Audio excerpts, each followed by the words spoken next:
నమస్తే welcome to STV news ముందుగా headlines చూద్దాం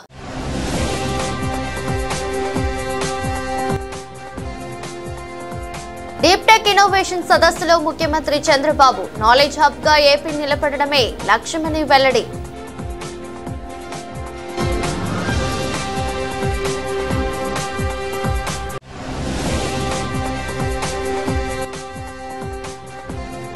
తుమ్మలపల్లి కళాక్షేత్రంలో అట్టహాసంగా జరిగిన మహానటి సావిత్రి జయంతి నివాళి అర్పించిన మంత్రి కందుల సురేష్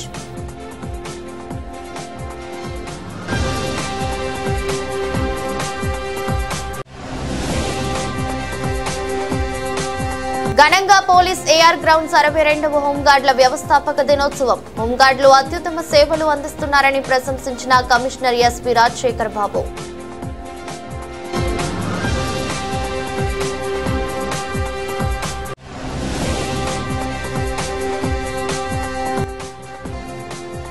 మున్సిపల్ ఇంజనీరింగ్ వర్కర్స్ కార్మికుల సమస్యలు పరిష్కరించండి ప్రభుత్వాన్ని డిమాండ్ చేసిన రాష్ట్ర మున్సిపల్ ఇంజనీరింగ్ వర్కర్స్ యూనియన్ నాయకులు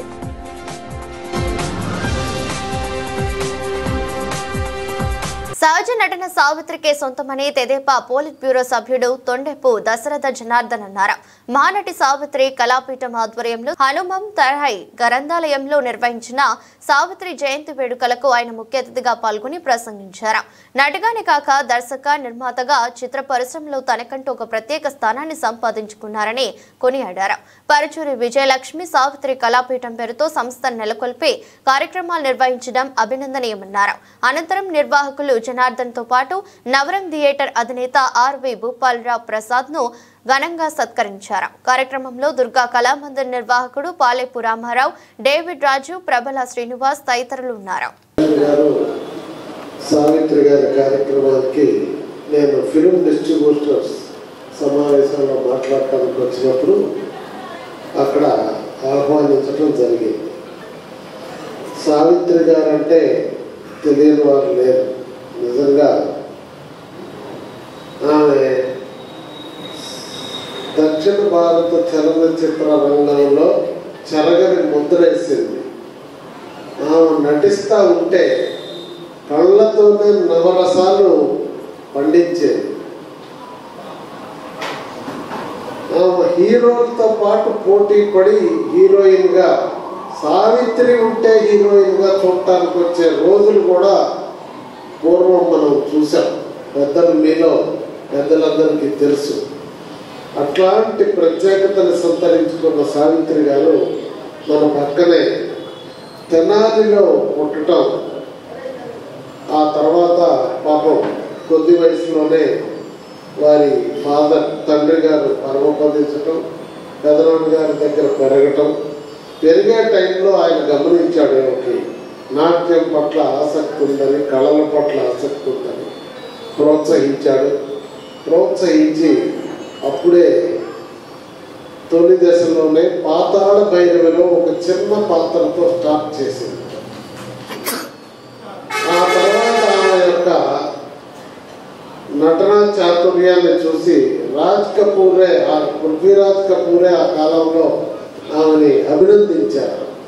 పువ్వు పుట్టగానే పరిమళిస్తుంది అంటారు చూడండి. అప్పుడే ఆమె యొక్క నైపుణ్యం తెలిసిపోయింది.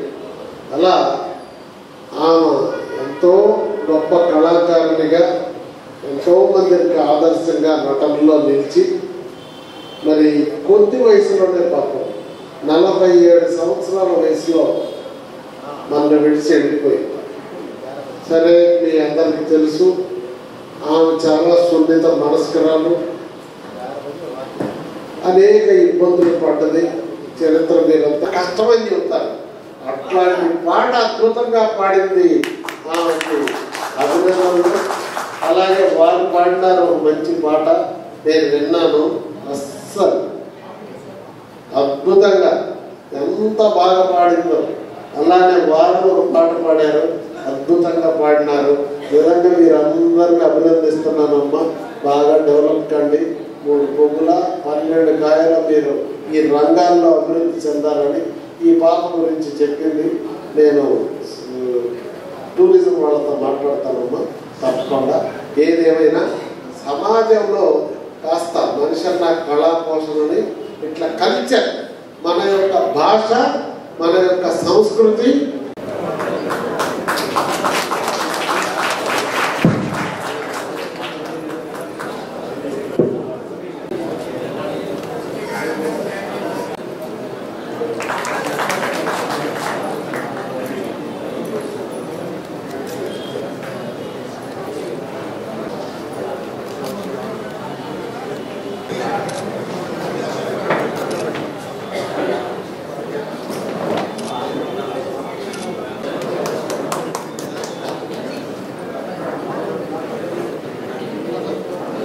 అత్యాధునిక సాంకేతికత ఇన్నోవేషన్ అభివృద్ధికి దోహదం చేస్తాయని, ఈ విషయంలో ముందుండాలనే ఉద్దేశంతో ఆంధ్రప్రదేశ్ను నాలెడ్జ్ హబ్గా నిలపాలనే లక్ష్యాన్ని నిర్దేశించుకున్నట్టు ముఖ్యమంత్రి నారా చంద్రబాబు నాయుడు తెలిపారు.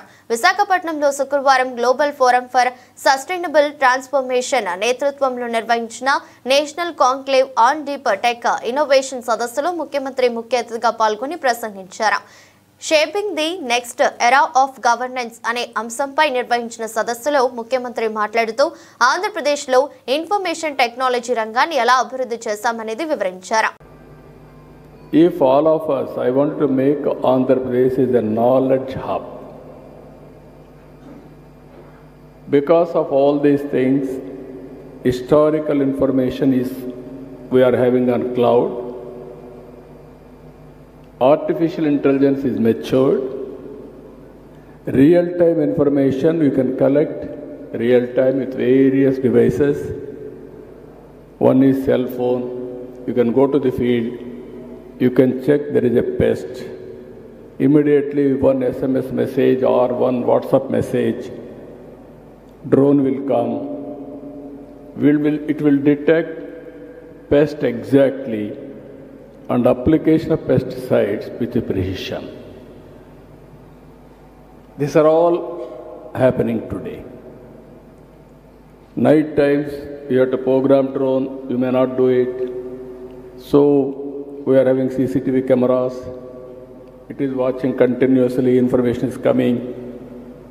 So surveillance automatically we can do. Then drone at any time. We can send any remote area, not one use case, any use cases, number of use cases.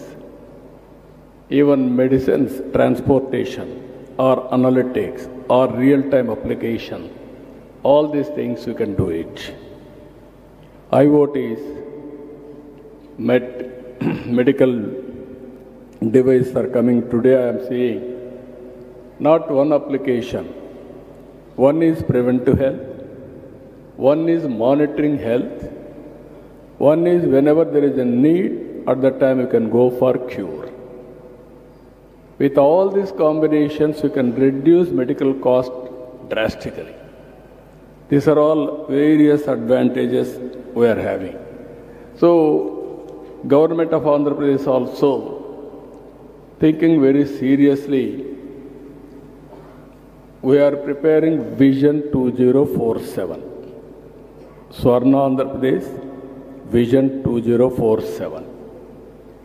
We are keeping very high targets, 15% growth rate. Everybody is saying, is it possible?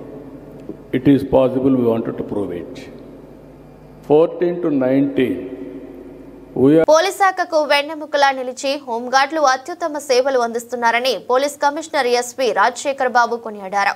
శాంతి భద్రతల పరిరక్షణలో వారు అందిస్తున్న సేవలు మరవలేనివని పేర్కొన్నారు. శుక్రవారం గౌరవ వందనం స్వీకరిస్తున్న police AR grounds 62వ హోంగార్డుల వ్యవస్థాపక దినోత్సవం నిర్వహించారు. హోంగార్డ్స్ జెండాను ఆయన ఆవిష్కరించారు. అనంతరం వారి గౌరవ వందనం స్వీకరించారు. సిపి మాట్లాడుతూ 1963లో రాష్ట్రంలో ఏర్పడిన హోంగార్డ్స్ వ్యవస్థ శాంతి భద్రతల పరిరక్షణ, ట్రాఫిక్ నియంత్రణ, నేర పరిశోధన, సిఐడి టాస్క్ ఫోర్స్, వాహన డ్రైవర్లు, కంప్యూటర్ ఆపరేటర్లుగా విధులు నిర్వహించారని చెప్పారు. కేంద్ర రాష్ట్ర ప్రభుత్వ సంస్థల్లోనూ విధులు నిర్వహిస్తున్నారని కొనియాడారు. ఏడాది 250 మంది తమిళనాడు ఎన్నికలకు బందోబస్తు విధులు నిర్వహించారని గుర్తు చేశారు. ఇటీవల విజయవాడ వరదల్లోనూ సమర్థంగా పనిచేశారని తెలిపారు. పోలీసులతో సమానంలో నగరంలోని అనేక బందోబస్తుల్లో పాల్గొంటున్నారని ప్రశంసించారు. ఈ ఏడాది 6 హోంగార్డులు మరణించారని, 8 మంది ఉద్యోగ విరమణ చేశారని, వారికి 70 లక్షలు అందించామని వివరించారు. మహిళా హోంగార్డులకు 3 నెలల వేతనంతో కూడిన సెలవు ఇస్తామని వెల్లడించారు. 2025లో ఉద్యోగ విరమణ చేసే వారికి శాలువాలు కప్పి ఘనంగా సత్కరించారు. కనువిందైన పరేడ్ నిర్వహించిన మొదటి కాంటింజెంట్ ను సిపి అభినందించారు. మహాత్మా గాంధీ రోడ్డులో హోంగార్డులు కవాతు నిర్వహించారు. కార్యక్రమంలో డీసీపీలు Gautamishali, Udayarani, Krishnamurthy Naidu, SVD Prasad, home guards commandant T Anandababu, ఏడీసీపీలు జి రామకృష్ణ, ఏసీపీలు తదితరులు పాల్గొన్నారు. ఆంధ్రప్రదేశ్లో మొట్టమొదటిగా విజయవాడ నగరంలో ఈ హోంగార్డ్ వ్యవస్థ ప్రారంభించబడింది. ఈ వ్యవస్థ ఆవిర్భవించి ఇప్పటికీ 62 సంవత్సరాలు పూర్తి చేసుకోవడం జరిగింది. ప్రస్తుతము గౌరవ వేతనంగా హోంగార్డులకి రోజువారీ వేతనం 710 రూపాయలు పొందుతున్నారు. అయితే రాష్ట్ర ప్రభుత్వ సంస్థల్లో డెప్యుటేషన్పై పనిచేసే వారికి రోజువారీ వేతనం 735 రూపాయల చొప్పున, అదేవిధంగా కేంద్ర ప్రభుత్వ సంస్థల్లో పనిచేసే వారికి రోజువారీ వేతనం 760 రూపాయల చొప్పున చెల్లించడం జరుగుతుంది. మన విజయవాడ సిటీలో ఎన్టీఆర్ పోలీస్ కమిషనరేట్ మొత్తం 998 మంది హోంగార్డులు ఉండగా వీరు శాంతి భద్రతల పరిరక్షణ, ట్రాఫిక్ నియంత్రణ, క్రైమ్ నియంత్రణ, సిఐడి, టాస్క్ ఫోర్స్, పోలీస్ అంతర్గత భద్రత, పోలీస్ వాహనాల డ్రైవర్లు, అదేవిధంగా కంప్యూటర్ ఆపరేటర్గా పనిచేస్తూ మరోవైపున కేంద్ర రాష్ట్ర ప్రభుత్వ సంస్థల భద్రత కొరకు అనేక టెక్నికల్ జాగ్రత్తలందరూ కూడా వీరు పనిచేస్తున్నారు. అగ్ని ప్రమాదాలు, వరదలు, కోవిడ్ వంటి అత్యవసర విపత్కర పరిస్థితులు ఏర్పడినప్పుడు విధులు నిర్వహించడం, మత సామ్రాజ్యాన్ని కాపాడడం, ఆర్థిక సామాజిక సంక్షేమ కార్యక్రమాల్లో పాల్పంచుకోవడం ఇవన్నీ హోంగార్డు విధుల్లో భాగం. మన విజయవాడ సిటీ పరిధిలో విఐపి బందోబస్తులు, దసరా నవరాత్రులు, మేరీమాత ఉత్సవాలు, భవానీ దీక్షలు లాంటి బందోబస్తులు, ఇతర ప్రభుత్వ కార్యక్రమాలు, night beats, day beats, communication విభాగాల్లో వీరు సమర్థవంతంగా విధులు నిర్వహిస్తున్నారు. అంతేకాక ఈ సంవత్సరంలో తమిళనాడు రాష్ట్ర జనరల్ ఎలక్షన్కి 250 మంది హోంగార్డ్స్ మరియు ఆంధ్రప్రదేశ్ రాష్ట్ర జనరల్ ఎలక్షన్కి హాజరై సమర్థవంతంగా విధులు నిర్వహించారు. మరియు ఈ సంవత్సరం సెప్టెంబర్ నెలలో విజయవాడలో ఆకస్మికంగా వచ్చిన వరదల్లో 330 మంది హోంగార్డులు వరదల్లో చిక్కుకుని ఉన్న వారి విధులను సమర్థవంతంగా నిర్వహించారు.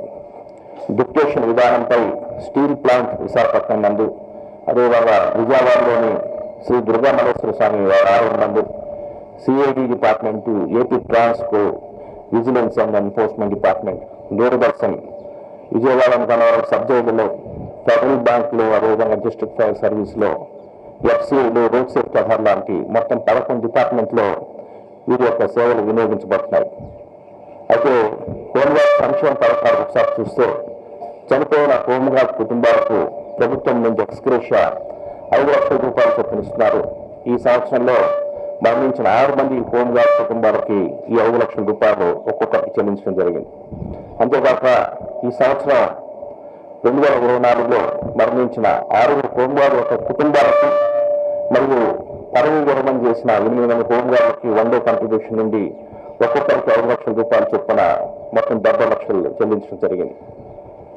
ఈ సంవత్సరం అనేక కారణాల వల్ల మరణించిన హోంగార్డ్ కుటుంబ సభ్యుల్లో అర్హులైన 6 కార్మిక నియామకాలు కింద హోంగార్డు ఉద్యోగం ఇవ్వడం జరిగింది.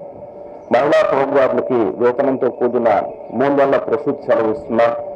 అదేవిధంగా రాజ్యాంగ నిర్మాత బిఆర్ అంబేద్కర్ రచించిన రాజ్యాంగం ప్రకారం ప్రతి ఒక్కరూ పయనించాలని డాక్టర్ బిఆర్ అంబేద్కర్ యూత్ అధ్యక్షుడు పైడిపల్లి ప్రభుచరణ్ తెలిపారు. బడుగు బలహీన వర్గాలు అభివృద్ధి ధ్యేయంగా డాక్టర్ బిఆర్ అంబేద్కర్ రాజ్యాంగాన్ని రచించారని పేర్కొన్నారు. రాజ్యాంగ నిర్మాత డాక్టర్ బిఆర్ అంబేద్కర్ వర్ధంతి సందర్భంగా పశ్చిమ నియోజకవర్గంలోని తేనేరుపేటలో డాక్టర్ బిఆర్ అంబేద్కర్ యూత్ ఆధ్వర్యంలో అంబేద్కర్ విగ్రహానికి పూలమాలలు వేసి ఘన నివాళులర్పించారు. ఈ సందర్భంగా పైడిపల్లి ప్రభుచరణ్ మాట్లాడుతూ అంబేద్కర్ స్ఫూర్తి ఎల్లవేళలా సమాజానికి మార్గదర్శకంగా నిలిచేందుకు ఉపయోగపడుతుందని పేర్కొన్నారు. ఆయన జీవితం అందరికీ ఆదర్శనీయమని కొనియాడారు. బడుగు బలహీన వర్గాలు అభివృద్ధి చెందినప్పుడే డాక్టర్ బిఆర్ అంబేద్కర్ కలలు సాకారం అవుతాయని పేర్కొన్నారు. నా పేరు పైడిపల్లి ప్రభుచరణ్ అండి. మాది టేనర్పేట చిట్నగర్ డాక్టర్ బిఆర్ అంబేద్కర్ యూత్ అండి. మా యూత్ వచ్చేసరికి పైడిపల్లి ప్రభుచరణ్, అలాగే దాసరి చరణ్ తేజ్, పగిడిపల్లి శంకర్, కొలకాని నరేష్ అండి. మా అందరి ఆధ్వర్యంలో ఈరోజు డాక్టర్ బిఆర్ అంబేద్కర్ గారి వర్ధంతి వేడుకలను చేస్తున్నాము. సో ఇవాళ చేయడానికి గల కారణం ఏంటంటే డాక్టర్ బిఆర్ అంబేద్కర్ గారి వర్ధంతి కాబోన్న 68వ వర్ధంతి ఆయనకి నివాళులు అర్పిస్తున్నాము. కాబట్టి ఆయన లేని లోటుని రాజ్యాంగంలో మేము చూసుకొని ఎంతగానో సంతోషిస్తున్నాము. అన్ని కుల మతాలని ఏమి భేదం లేకోకుండా మనిషి అనేవాడు ఒక్కడే అనే ఇండియన్ కాన్స్టిట్యూషన్ని నిర్మించి అందరినీ ఒకలాగా చూడాలని, ఒకలాగా ఉండాలని, కలిసిమెలిసి చేయాలని చెప్పి ఆయన కోరికను ఈరోజు మేము అలాగే పాటిస్తున్నామని చెప్తున్నాం. అందరికీ జై భీమ్. జై భీమ్. జై భీమ్ అండి. నా పేరు దాసరి చరణ్ తేజ.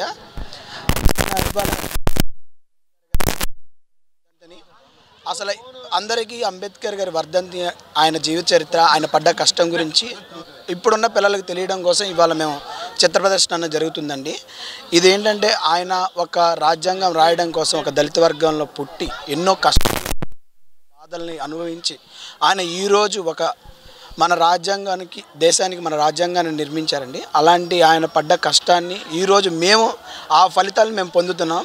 అది పొందుతున్న దానికి ఎంతో కొంత కృతజ్ఞతగా ఈరోజు ఈ వేడుకలు జరుపుకోవడం అన్నది జరుగుతుంది. అందరికీ జై భీమ్. Thank you. నా పేరు Dasari Charan Teja. Municipal engineering workers కార్మికుల సమస్యలు పరిష్కరించాలని, లేని పక్షంలో తమ నిరసనను తీవ్రతరం చేస్తామని Andhra Pradesh municipal engineering workers union నాయకులు రాష్ట్ర ప్రభుత్వాన్ని హెచ్చరిస్తున్నారు. ఈ ఆదివారం అర్ధరాత్రి 12 గంటల తర్వాత ఇంజనీరింగ్ విభాగానికి సంబంధించిన నీటి సరఫరా, వీధి దీపాలను ఆర్పివేయడం జరుగుతుందని వారు వెల్లడించారు. స్థానిక ప్రెస్ క్లబ్ లో ఏర్పాటు చేసిన విలేకరుల సమావేశంలో మాట్లాడుతూ సీనియారిటీ ప్రతిపాదికన జీతాలు చెల్లించాలని చెప్పారు. తమకు కూడా సంక్షేమ పథకాలు, హెచ్ఆర్ పాలసీ అమలు చేయాలని వారు డిమాండ్ చేశారు. ఈ కార్యక్రమంలో యూనియన్ నాయకులు బాషా ఫక్రుద్దీన్, కోటేశ్వర్ గౌడ్, రమేష్లు పాల్గొన్నారు. Andhra Pradesh municipal engineering workers union రాష్ట్ర general secretary K Koteshwar Goud ఇక్కడ విచ్చేసినటువంటి పాత్రికేయులకు, ఎలక్ట్రానిక్ అండ్ ప్రింట్ మీడియా మిత్రులందరికీ కూడా నమస్కారం.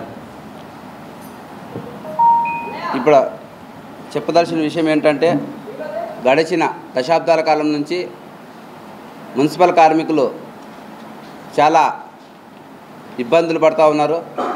దీని మీద రాష్ట్ర వ్యాప్తంగా ఇంజనీరింగ్ కార్మికులు సమ్మెకు పిలుపునివ్వడం మీద జరిగింది. పోయిన నెల 25వ తారీఖు సంబంధిత అధికారులకు సమ్మె నోటీస్ అందడం జరిగినది. ఈ సమ్మె గురించి కార్మికులందరికీ కూడా తెలియజేయడం ఏమనగా, రాష్ట్ర వ్యాప్తంగా ఉన్నటువంటి మన కార్మికులందరూ కూడా ఏకతాటిపైకి వచ్చి మన ఈ సమ్మెను జయప్రదం చేయాలని, ముఖ్యంగా ఎక్కడా కూడా కొంత సంఘ నాయకులైతేనేమి, మధ్యవర్తులైతేనేమి భయాందోళన గురి చేస్తూ ఉన్నారు. అలాంటిదేది మీరు పట్టించుకోకుండా మన హక్కుల సాధన కోసం,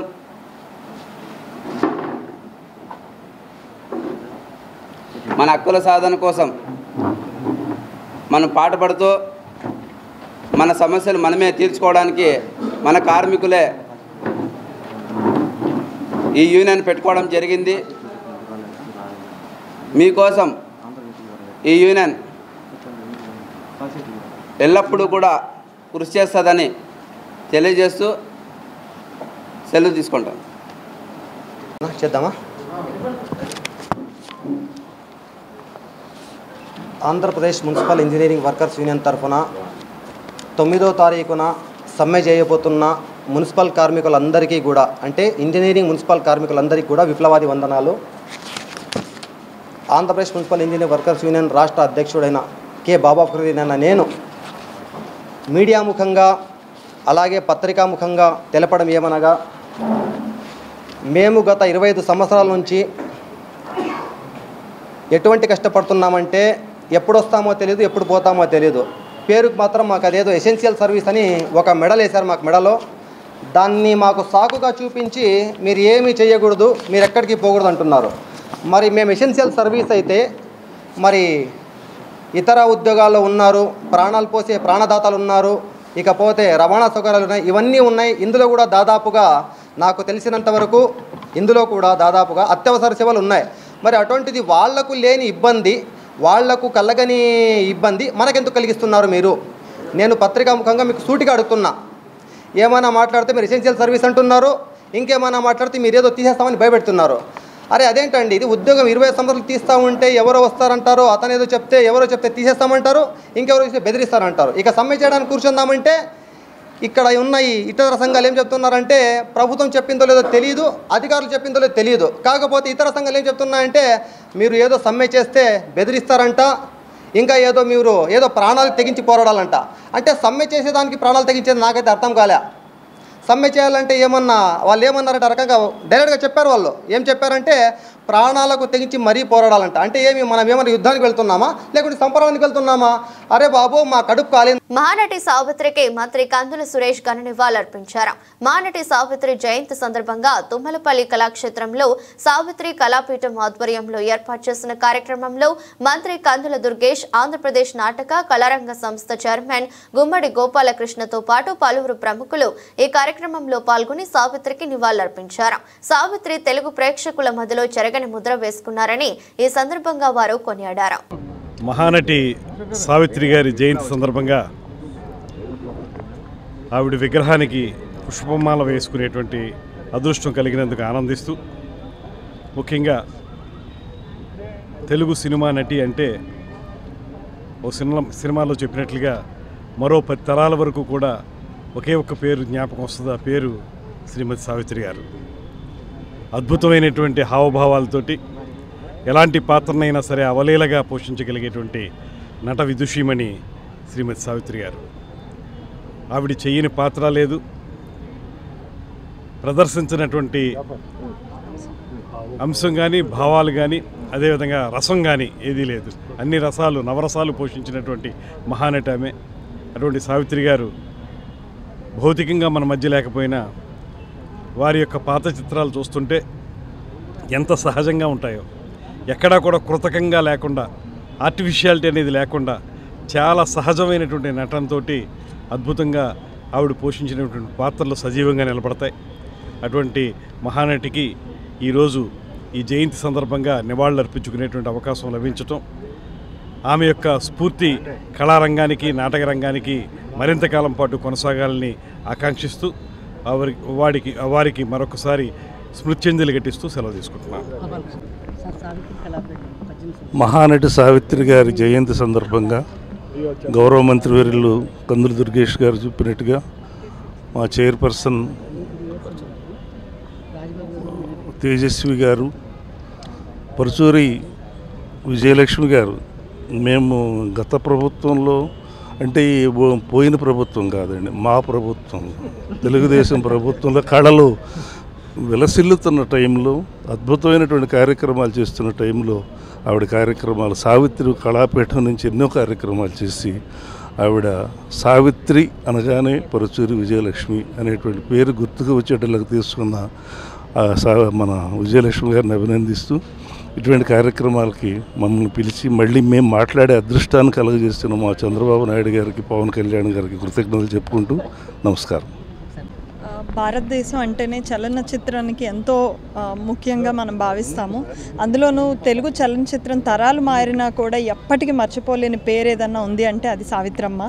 అమ్మ అనే పిలుస్తాం ఇప్పటికి కూడా. మహానటి సావిత్రి అనే ఒక చిత్రం ద్వారా ఈ జనరేషన్కి కూడా సావిత్రమ్మ చేసిన పాత్రలు కానివ్వండి, ఆమె గొప్పతనం కానివ్వండి తెలుసుకునే అవకాశం వచ్చింది.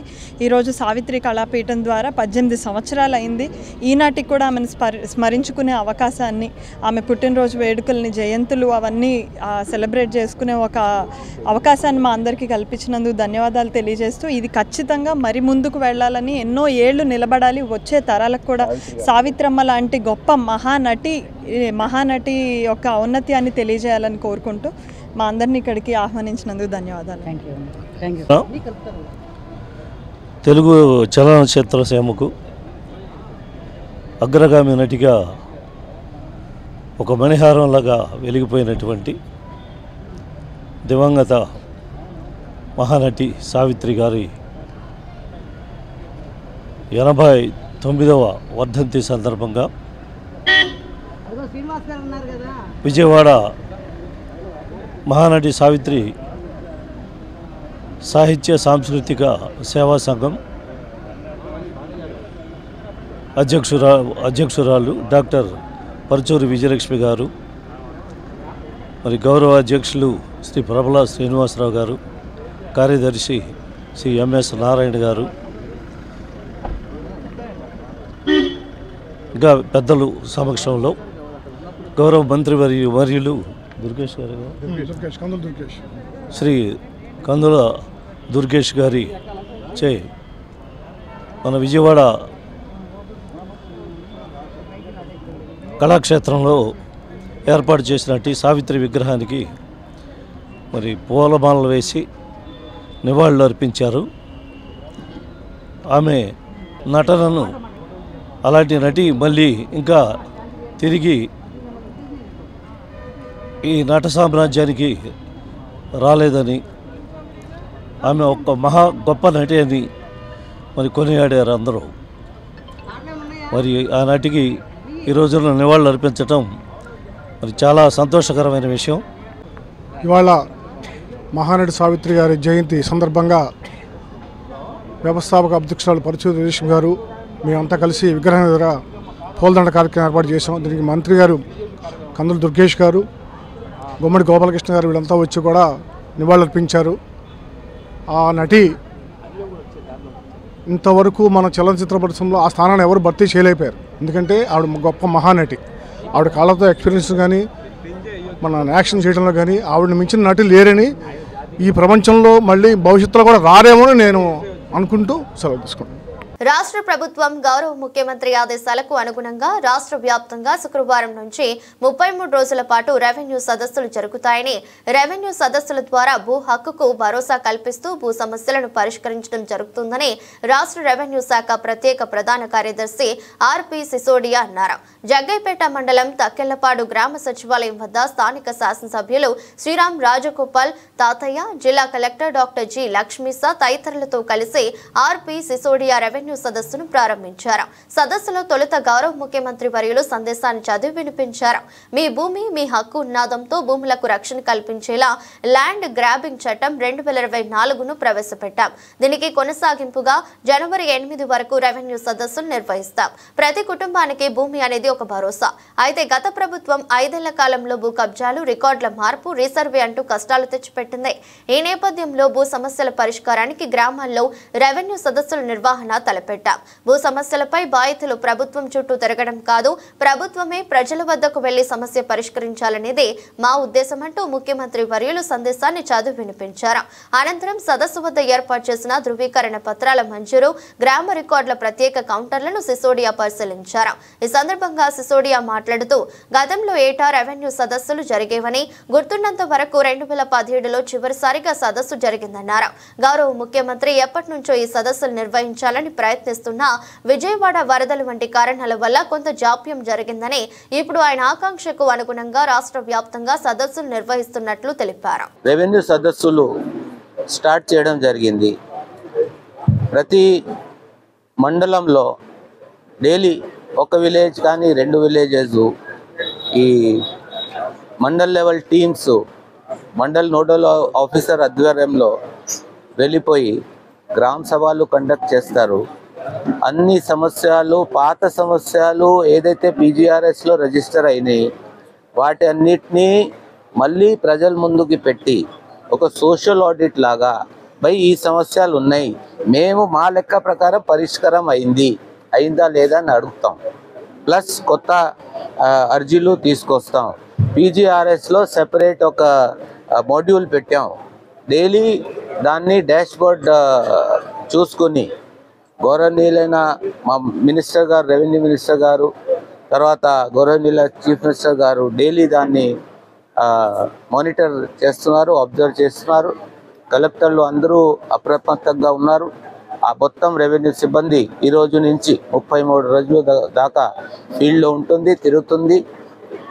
సమస్యలన్నీ పరిష్కారం చేయడానికి ప్రయత్నాలు చేస్తాము. 8 జనవరి దాకా ఈ ప్రోగ్రాం నడుస్తుంది. సండే పబ్లిక్ హాలిడే రోజులు మాత్రం ఉండదు. Thank you. రెవెన్యూ సదస్సు ఏర్పాటు చేసి ప్రత్యేకంగా తక్కెళ్లపాడు గ్రామంలో ఈరోజు ప్రిన్సిపల్ సెక్రటరీ సిసోడియా గారు, జిల్లా కలెక్టర్ గారు వచ్చారు. ఏదైతే ల్యాండ్ ఇష్యూస్ ప్రాబ్లమ్స్ ఉన్న సెటిల్ చేయడానికి పరిష్కరించడానికి ఒక మంచి ప్లాట్ఫామ్. ఇక్కడ వచ్చినప్పుడు చాలామంది చెప్పడం ఎండోమెంట్ ల్యాండ్స్ ఒక ల్యాండ్లో కనుక ఒక సర్వే నెంబర్లో ఎండోమెంట్ ల్యాండ్ ఉంటే దాని సర్వే నెంబర్ మొత్తం కూడా 22A పెట్టారు. దాంట్లో ఫర్ ఎగ్జాంపుల్ 10 acres సర్వే నెంబర్లో 1 acre మాత్రమే ఎండోమెంట్ ఉంటుంది. 10 acres కూడా 22 పెట్టడం చాలామంది ఇబ్బంది పడుతుంది. దాన్ని కూడా పరిష్కారం చేయమని పడిగాము. అదేవిధంగా కొన్ని ల్యాండ్స్ విస్తీర్ణం భూమి మీద విస్తీర్ణం మాత్రం కరెక్ట్గా ఉంటుంది, రికార్డు తక్కువ ఉంటుంది. అటువంటి కొన్ని పరిష్కారం చేయమని చెప్పి కూడా కొన్ని వచ్చినాయి. అదేవిధంగా హైకోర్టు డైరెక్ట్ ఇచ్చింది సీరింగ్ ల్యాండ్ అని చెప్పి, అంటే హైకోర్టు సీరింగ్ ల్యాండ్ కాదు ప్రైవేట్ ల్యాండ్ రిజిస్ట్రేషన్ కరెక్ట్ అని చెప్పి ఇచ్చినప్పుడు కూడా ఆ రికార్డు సరి చేయలేదు. అటువంటివి కూడా కొన్ని దృష్టికి వచ్చినాయి.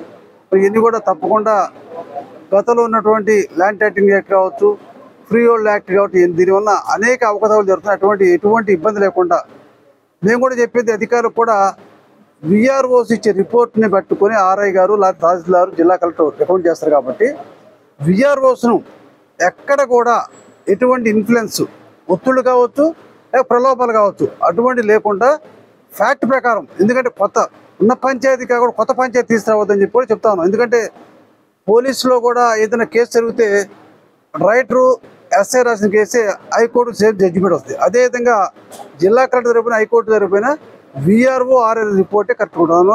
ఎటువంటి పరిస్థితుల్లో వీడు కరెక్ట్గా ఉంటే ఎక్కడ కూడా భూ వివాదాలు జరగవు. అటువంటి భూ వివాదాలు లేకుండా ఈ యొక్క రెవెన్యూ సదస్సు తప్పకుండా ఉపయోగపడుతుంది అనుకోండి. ఈరోజు ఎన్టీఆర్ జిల్లాలో రెవెన్యూ సదస్సు ప్రారంభమైంది. సో 16 మండలాల్లోనూ, సో అలాగే ఈవెన్ అర్బన్ మండలాలు కూడా సో ఈ రెవెన్యూ సదస్సు తహసీల్దార్ స్వతహా ఒక విలేజ్కి వెళ్ళి ఈరోజు రెవెన్యూ సదస్సు జరిపించడం జరుగుతూ ఉంది. ఇది వచ్చే ఒక నెల వరకు, అంటే జనవరి 8వ తారీఖు వరకు జరుగుతుంది. టోటల్ 322 అయితే గ్రామాలు ఉన్నాయో ప్రతి గ్రామాలని కవర్ చేసుకుంటూ ఆ గ్రామంలో ఉన్న భూ వివాదాలు అయితే ఉన్నాయో, రెవెన్యూ రిలేటెడ్ సమస్యలు అయితే ఉన్నాయో అవన్నీ క్షుణ్ణంగా పరిశీలించి అక్కడనే సో టైం డిసైడ్ చేసుకుంటూ సర్వేకి టీం పంపించి సో వాళ్ళ ముందరే సమక్షంలో సర్వే చేసి దీన్ని కంప్లీట్గా ఈ భూ వివాదాలకి స్వస్తి పలకాలనేది ఈ కార్యక్రమం ఉద్దేశము. దీనికోసము రాష్ట్ర వ్యాప్తంగా అలాగే మన జిల్లాలో కూడా ఇది కంప్లీట్ 1 month క్యాంపెయిన్ లాగా టేకప్ చేస్తూ ఉన్నాము. ఇప్పుడు ఇక్కడ జగపేట కాన్స్టిట్యూన్సీలో టెక్కలిపాడు గ్రామానికి వచ్చి ఉన్నాము. ఇక్కడ చూసుకుంటే 16 పిటిషన్స్ వచ్చి ఉన్నాయి. సో దీంట్లో ముఖ్యంగా ఒకటి మ్యూటేషన్ను, సో ఇంకొక 2 ఇది ఎక్స్టెంట్ వేరియేషన్ వస్తే, ఇంకొకటేమో వాళ్ళ భూమి ఎండోమెంట్లో ఉందని పడింది, టెంపుల్ భూమిని. సో అది చూస్తే ఇది ప్రాపర్గా కోఆర్డినేషన్ చేసుకొని చేసే పని ఉంటుంది. సో ఇటువంటి సమస్యల వల్ల రైతులు ఎంత బాధపడుతున్నారు, సో వాళ్ళకి ఎంత మనశ్శాంతి లేకుండా పోతా ఉంది అనేది గ్రహించి గవర్నమెంట్ ఈ రెవెన్యూ సదస్సు కార్యక్రమం పెట్టింది. సో ఈ కార్యక్రమం ద్వారా ఇటువంటి ఏ సమస్యలు ఉన్నా కూడా, ఈవెన్ కోర్టు కేసు ఉన్నా కూడా ఒక అమికబుల్గా వాళ్ళని కూర్చోపెట్టి కావాలంటే సర్వే చేయించి వాళ్ళందరితో డిస్కస్ చేయించి సో రిజాల్వ్ చేయండి ఆదేశాలు ఉన్నాయి. అదే ప్రకారంగా వచ్చే 35 రోజులు సో ఈ రెవెన్యూ సదస్సును మన జిల్లాలో జరపడం జరుగుతుంది. ప్రజలందరికీ నా విన్నపం ఒకటే, సో సమస్యలు ఎంత ఓల్డ్ సమస్యలైనా తగాదాలు ఎంత ఉన్నా కూడా ఒకసారి రండి, వచ్చి కూర్చోండి, మీరు చర్చించండి. సో ఏమి మీ ముందరే కావాలంటే వచ్చి సైంటిఫిక్గా సర్వే చేసి చూపిస్తారు.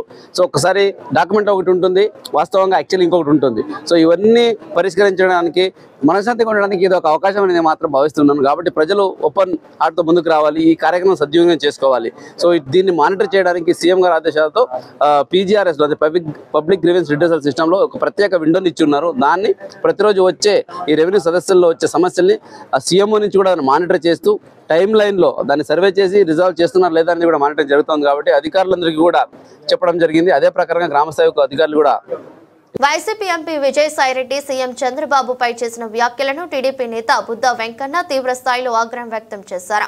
విజయసాయిరెడ్డి వ్యాఖ్యలు టీడీపీ నాయకులు మనోభావాలు దెబ్బతీస్తున్నాయని ఆగ్రహం వ్యక్తం చేశారు. విజయసాయిరెడ్డి ఒక బ్రోకర్ కాబట్టి ఆయనకు రాజ్యసభ సీటు ఇచ్చారని ఆరోపించారు. చంద్రబాబు నాయుడు గారు ఏ అవినీతి చేయలేదనే కదా 53 రోజులు మీరు జైల్లో పెడితే రాజమండ్రి నుంచి తాడేపల్లి ఇంటికాడికి రావడానికి ఆయనకి ఉండవల్లి ఇంటికి రావడానికి ఒక రోజు పట్టింది. అంటే జన సముద్రం. జగన్మోహన్ రెడ్డి నిన్న జైల్లో వేస్తే ఇంటికి మీకు బెయిల్ వచ్చినప్పుడు చక్కగా కారులో ఇంటికి వెళ్ళిపోయారు. మీకు ఎవరైనా వచ్చాడా స్వాగతం పలకడానికి? ఎవరైనా వచ్చాడా బాధపడుతూ? మీరు అవినీతి కేసులో వెళ్ళారు, ప్రజల ఆస్తులు దోచుకుని వెళ్ళారు, చంద్రబాబు నాయుడు గారిని అక్రమంగా అరెస్ట్ చేసి లోపల పెట్టారు. కాబట్టే కదా ప్రజల మద్దతు ఆయనకు ఉంది. మరి చంద్రబాబు నాయుడు గారిని జైల్లో పెడతామంటావా? ఈ 2 పాయింట్లు ఏదైతే ఆంధ్ర ప్రజలకి ఇష్టమైన నాయకుడే కాక నాలాంటి చాలా మందికి దేవుడితో కొలుస్తాం చంద్రబాబు నాయుడు గారిని.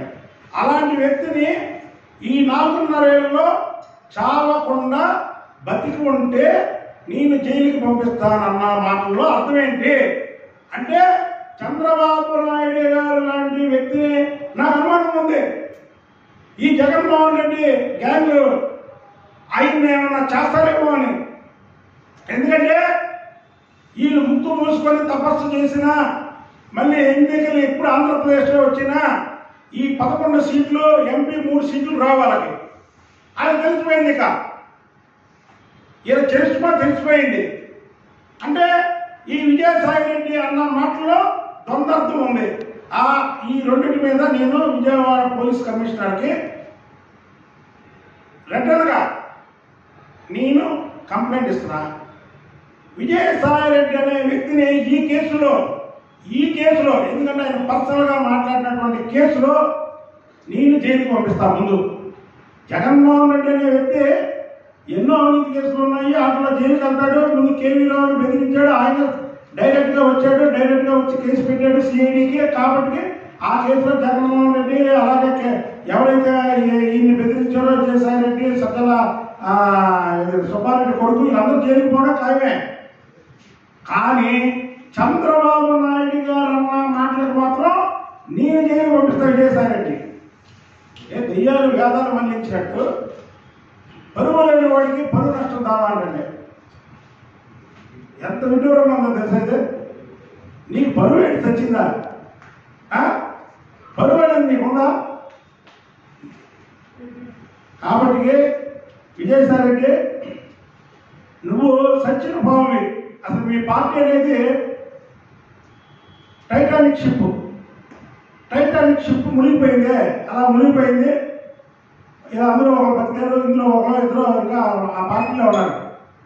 మీరు లంగాలు వేసి లేపినా లేకపోతే మీరేదో ఒక ఊపుడు 4.5 ఏళ్ళ తర్వాత మేము వస్తాము, 4.5 ఏళ్ళ తర్వాత మేము వస్తే చంద్రబాబు గారిని జైల్లో పెడతాము. అసలు 4.5 ఏళ్ళ సంగతి తర్వాత మాట్లాడితే నువ్వు నిన్న ఢిల్లీలో మాట్లాడినటువంటి మాటలకి నువ్వు మూల్యం చెల్లించక తప్పదు. నువ్వు నిన్ను లోపేసే వరకు నేను మాత్రం నిన్ను వదలను విజయసాయి రెడ్డి. వార్తలు ముగించే ముందు మరోసారి హెడ్లైన్.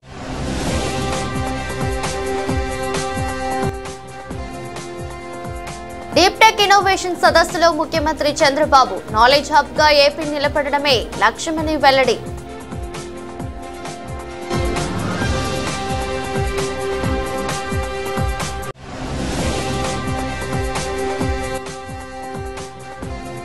తుమ్మలపల్లి కళాక్షేత్రంలో అట్టహాసంగా జరిగిన మహానటి సావిత్రి జయంతి నివాళి అర్పించిన మంత్రి కందుల సురేష్.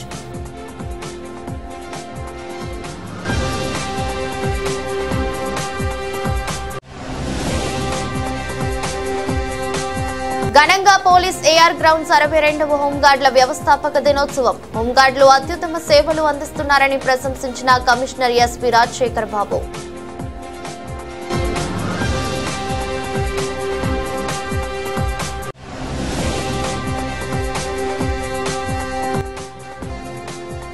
మున్సిపల్ ఇంజనీరింగ్ వర్కర్స్ కార్మికుల సమస్యలు పరిష్కరించండి ప్రభుత్వాన్ని డిమాండ్ చేసిన రాష్ట్ర మున్సిపల్ ఇంజనీరింగ్ వర్కర్స్ యూనియన్ నాయకులు.